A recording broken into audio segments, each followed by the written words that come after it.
Футболдан Қазақстан премьер-лигасы шарықтау шегіне жетті.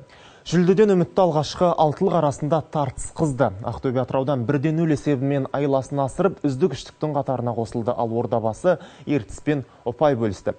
26-шы турдың орталық кездесуі Астана мен Қайрат арасында өтті. Биылғы чемпиондық атақты Астана мен Қайрат сарапқа салатын секілді. Дәл қазір Қазақстанда осы екеуінің алдына түсетін ешкім жоқ. Елордалықтар чемпиондар лигасындағы ойыннан кейін алматылық командаға қарсы тыңғылықты дайындалды. Алайда Станимир Стойлов шәкірттері шаршаңқы көрінді. Ел дербиіне баланған матчта чемпиондық тәжірибеде тағдыры шешіледі дегендер көп болды. Бір ойын кем өткізген Астанаға қарағанда Қайратқа жеңіс қажет еді. Владимир Вайс жігіттері өз мақсатына 57-ші минутта жетті. Сол қапталдан басталған шабуылға Жерар Гоу дем беріп, командаласы Исаэльді паспен жарылқады.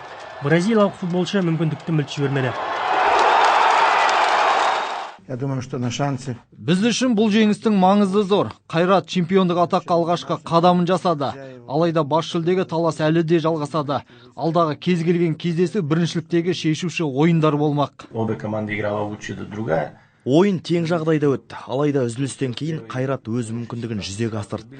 Біз өзімізде бар басымдылықты нәтижеге айналдыра алмадық. Астана мен Қайрат арасындағы тартыс кездесу соңына қарай шиеленісе түсті. Алаң иелері таразы басын теңестіретін сәттерде мүлт кетіп жатты. Елордалық команданы қолдауға жиналған жанкүйерлер бұл күні Георгий Жуковтың аты жөнін таблодан емес, футболшының көлігінен көрді. Қанат Базылхан, Әнуар Тәуекелов, хабар.